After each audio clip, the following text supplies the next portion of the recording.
In today's lesson, we are going to revisit several key concepts involved with classes. First, if we talk about the idea of an object, every object has what we call its state and its behaviors.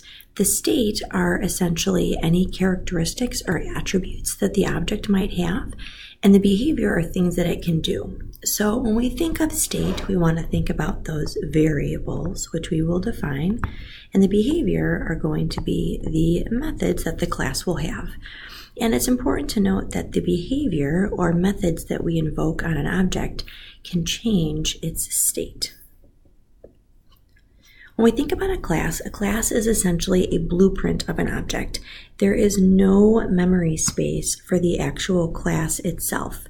It is just simply a pattern. So it's kind of like if you were to go to a new housing development and you saw all of the blueprints.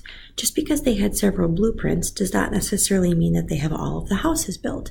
However, you could select a blueprint and that would give you the instructions to how to build the house you chose. That is how our class code is. An example of a class code that we've worked with a lot is the string class. And the string class each string contains specific characters, which are the state of the string object. And we can perform specific services or behaviors using the methods such as toUpperCase. Now, our string class was provided by the Java library. However, we can write our own classes. And so far, we've written our own classes for the emoji class and for our bill class, and we really aren't limited by anything other than our own needs. This here is kind of a way that we can think about how a class would look. When we're looking at our class code, we're going to have these data declarations at the top, and those are all of the variables that are associated with each object of the class. And then we're going to see three specific sets of methods. First, we always have our constructor, and the constructor essentially tells us how to build the object. We're going to create get and set methods that allow us access to those private variables, and then we'll create other methods that relate to our class. And those methods will all be dependent upon the purpose of the class.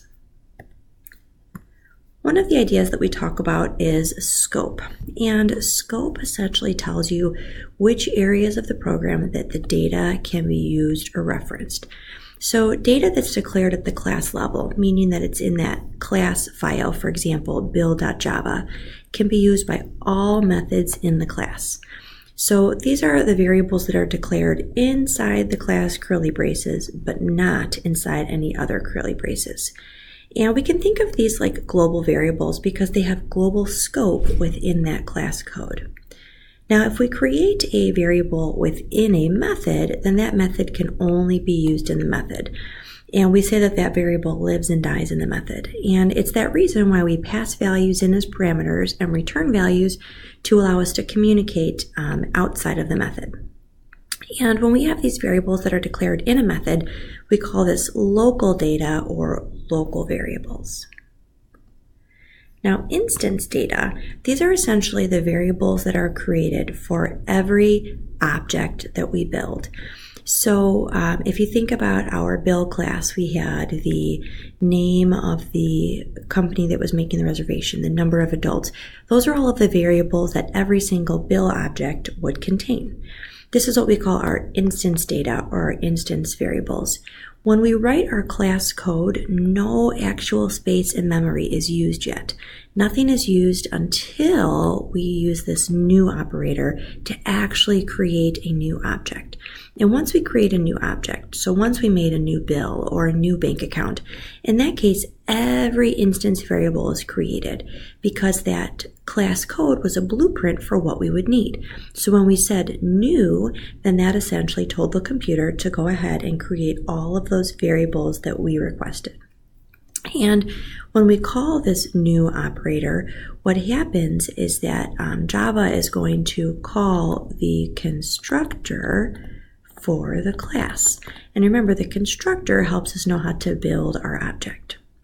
So it's important to recognize that objects of a class all share the same method definitions, but each has its own data space in memory. And so this is how it's possible for different objects to have different states. Encapsulation is a big idea that we talk about with object-oriented programming. So when we think about an object, we can think of this from two ways. We can think of it from the standpoint of internal and external. So an internal viewpoint is all of the variables that the object holds and methods that can make that object useful. When we think about it from the external standpoint, we think about services that the object provides and how the object interacts with others.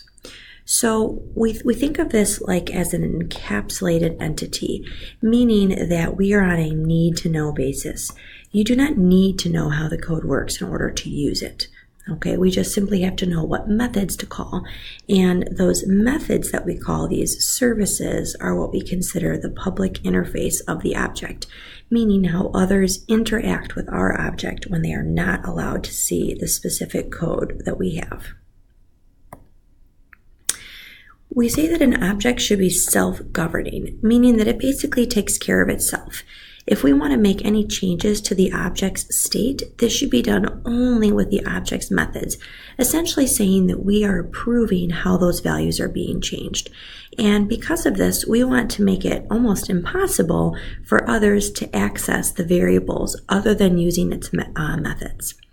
So the person interacting with our code, we call the user or the client, can request its services, but it should not have to be aware of how those services are accomplished. Imagine for a minute you're going to an ATM to get money. You insert your bank card, you put in your PIN number, and you say withdraw. You have no idea what's going on behind the scenes in the ATM, and really you don't care. You just want to be able to get your money. And that's this idea of encapsulation. We don't need to know how it works, we just need to know how to use it. Another view of encapsulation is one of a black box. And so as the client, we can request interaction with the object, and we request interaction by using these methods.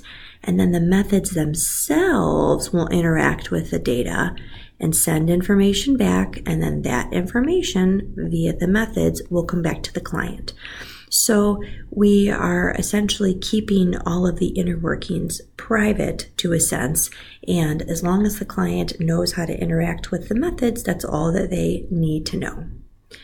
Now, the way that we can control what the client is able to see is by visibility modifiers.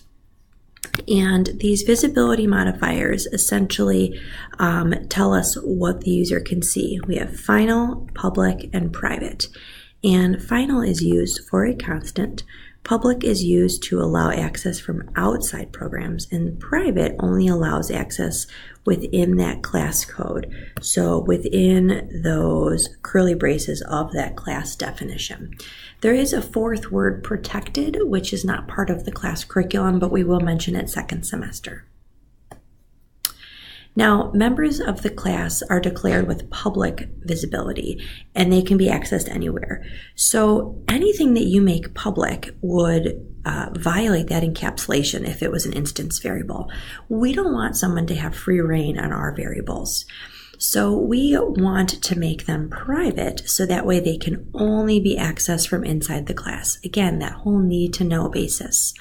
If we forget and we declare a variable without a visibility modifier, their default visibility is essentially public, and it can be accessed by any class in the same package. Again, that's poor practice. We want to always specify a modifier, public or private. And to continue on with that, when we create our methods, methods are typically going to be public so that they can be invoked by the clients. Imagine if you went to an ATM and you went to withdraw money and you were told that you weren't allowed to ask that option. Well, that would be very unfortunate. So we make the withdraw method public. However, the method that actually changes the account balance is private to a user. A user can't just change the balance. We consider these public methods service methods because they allow you to interact with that object. A method that is created to assist a service method is called a support method. And these are often not intended to be called by the client, therefore they can be declared with private visibility.